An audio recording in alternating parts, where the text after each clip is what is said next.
because of the drugging, the alcoholism, I finally hit bottom rock.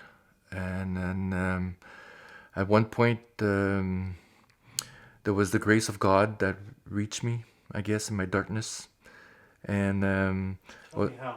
I was asked to go see this doctor, Dr. Sharma. And somebody was telling me that Dr. Sharma specialized in addiction. It was the first. And it was kind of a humanist, And he said, would like you to go see him, just for fun.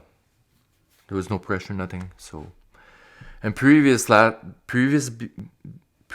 that, I saw another doctor, which was Cole, and he was asked me if I was doing drug, but I was in denial, and I didn't trust him. He looked like he was an inspector or working for the cops. So, but Dr. Sharma, when I went to his office, he was kind of an Indian doctor.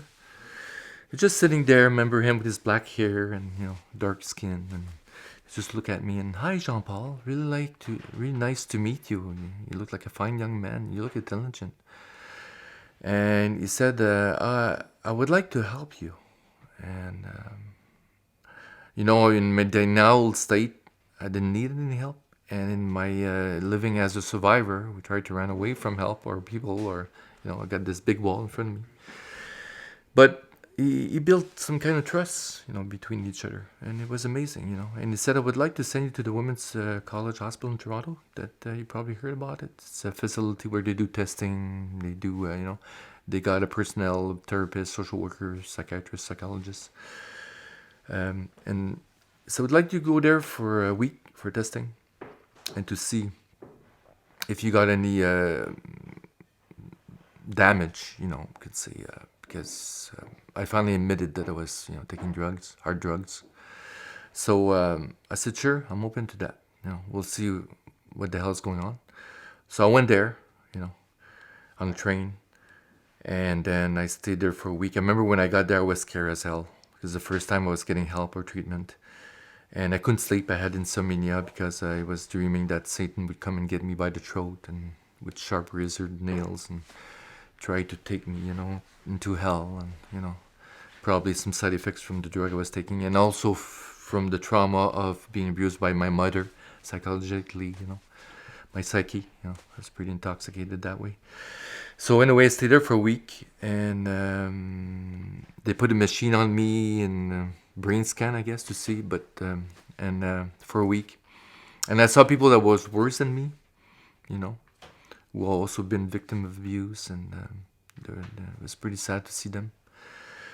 And I was pretty strong, and then, but I tried to kill myself. I was trying to break those thick windows at some point, In the hospital. In the hospital, yeah. I was trying to run back forward and try to jump and just hit the windows, and because I was tired of suffering. It was so painful, inside. I was just tired of that. Jean Paul, was this the first time that you were letting yourself feel the pain? Yes. And I didn't want to feel it, all my life. I ran away from it, I drugged myself, drank myself until I would pass out. And I would black out and overdose, and I would act out also, to numb my pain sexually, with prostitutes. And at some point, I got arrested. I went to John school, and that was a way of hitting bottom rock, in alcohol and drug and acting out.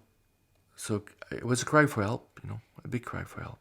And I remember those nights I used to hug myself, try to get some release, try to find a way, and cry for help, I didn't know nothing. And going back to the Toronto Women's College Hospital was the starting point, After they finally got a diagnosis, analysis, and they got me into this big room where you see a bunch of professionals all around, And I was there with my long hair, my big beard. And they said, "Mr. Dufour, thanks for your courage. Thank you for coming over here." And they said with the conclusion said, "We're going to give you a letter that you're going to carry.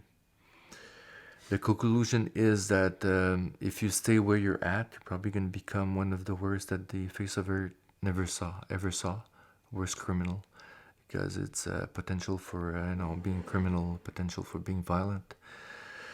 It's terrible what you're going through, what you've been through. He said, we don't know how you're going to deal with that, but we ask you to seek some help. And the first thing you must do when you go back home is you got to move as soon as possible. So I was 17 years old back then. I had to go from there, Toronto, back on the train to Suncroc Falls. Of course, when I went back to my dad, it was scary.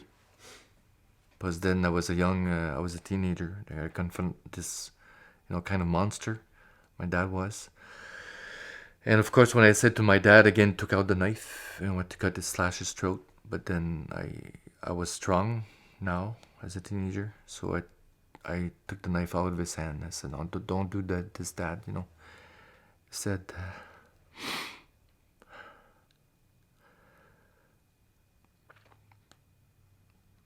"I still love you, but the reason I have to move is because I have to grow.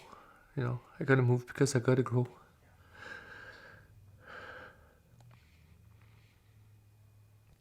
This young teenager has to become a man. But inside I knew that I had to move because of the abuse that was still going on.